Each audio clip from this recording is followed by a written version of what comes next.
El niño en el discurso analítico. El niño freudiano, la infancia como lugar estructural del origen, la sexualidad infantil, el niño perverso polimorfo y el complejo de la castración. Liliana Casenaves nos dice que el niño freudiano no es inocente como lo plantea Rousseau, sino un perverso polimorfo, y la infancia no es para Freud una época dorada y feliz, sino un periodo traumático que despierta tempestuosos afectos. La sexualidad, caracterizándola como perversa, en tanto desviada de su fin específico, la reproducción, se sostiene en la afirmación de la existencia de la sexualidad infantil, lo que viene a revertir esta inocencia infantil. Para Freud, la sexualidad infantil se desarrolla antes de establecerse la función genital, y su meta no es por lo tanto el acto sexual. La sexualidad infantil es caracterizada como perversa y polimorfa, en tanto es satisfacción autoerótica de pulsiones parciales sin el fin de la reproducción. El autoerotismo se caracteriza por no dirigirse al otro para su satisfacción, aunque en esta economía de placer autosuficiente, la presencia del otro es necesaria como testigo del autoerotismo. La perversión polimorfa infantil gira alrededor de la premisa universal del pene, lo que implica mantenerse más acá de la diferencia de los sexos y de la castración materna. La perversión polimorfa se organiza respecto a la atribución de pene a la madre. Pero el autoerotismo se topa con el complejo de Edipo y su corolario, la castración. La neurosis infantil se instala en el punto de pasaje por la castración, que permitirá el pasaje de la sexualidad autoerótica infantil a la sexualidad adulta.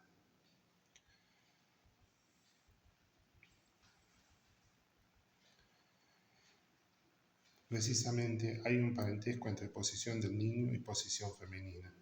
Estas dos posiciones realizando la posición del objeto en el deseo del sujeto. Leyendo a Freud, Lacan en su seminario 4, así reparte las cosas. Tenemos por un lado la madre y su niño, y por otro lado la mujer y su afición al palo. Hay un segundo nivel de lectura donde se puede ver la posición femenina no se relaciona por completo al falo.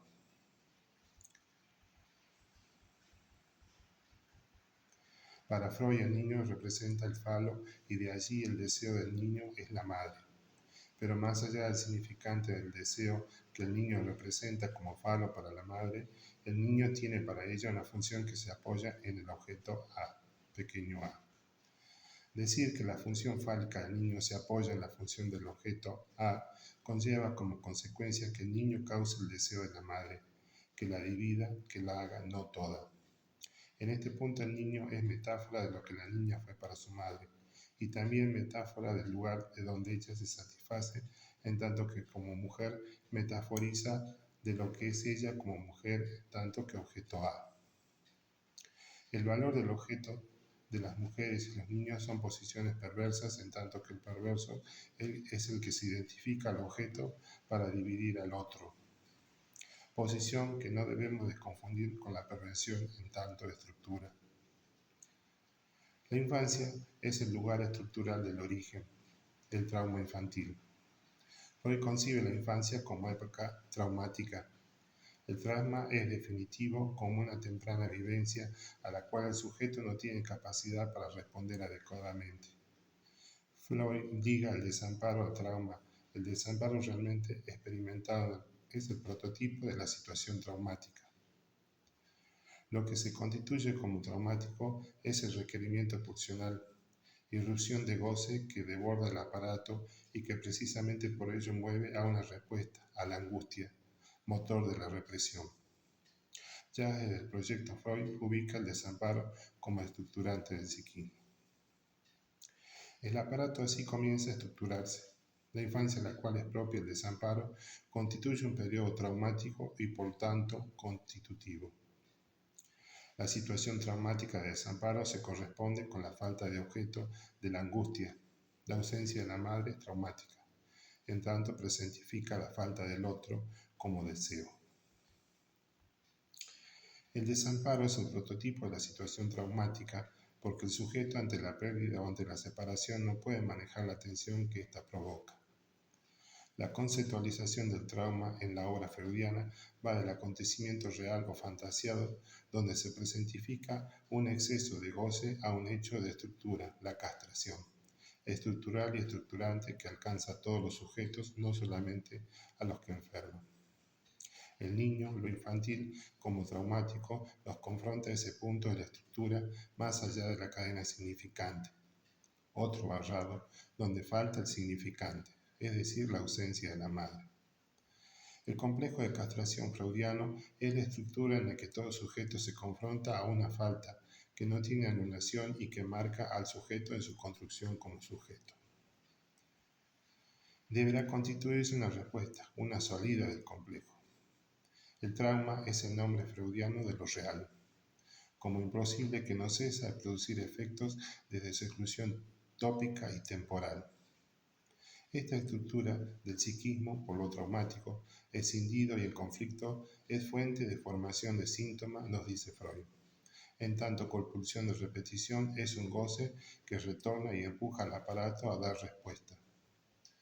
En el empuje a la formación del síntoma, lo pulsional encuentra una red asociativa por donde hacer presente algo de lo imposible. En el síntoma se metaforiza y acota algo del goce. En el síntoma se anuda una respuesta subjetiva, a posteriori a lo traumático de la castración y lo compulsivo de la pulsión que busca un goce.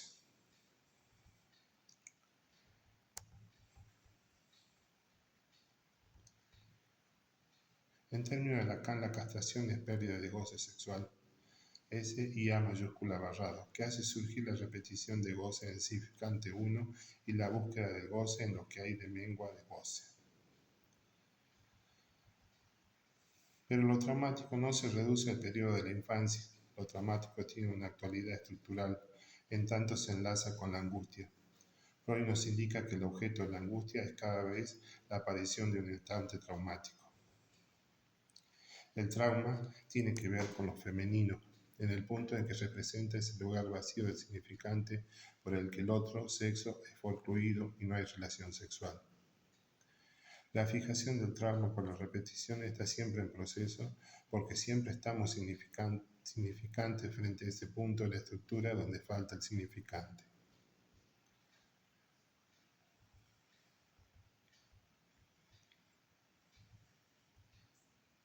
La asunción del complejo y de la castración implican la primacía genital, la renuncia al autoerotismo, que abre la posibilidad del encuentro del objeto sexual que se concreta en la pubertad. Esta asunción no se efectúa sin la estructura de síntomas que constituye la neurosis infantil, respuesta del sujeto a la castración que lo posiciona en la estructura. La neurosis infantil constituye el abrochamiento de la estructura. Y en la pubertad, las cuestiones de estructura ya han sido jugadas, pero la emergencia de lo real del cuerpo obliga a una confrontación donde lo infantil agujerea el saber hacer de la infancia.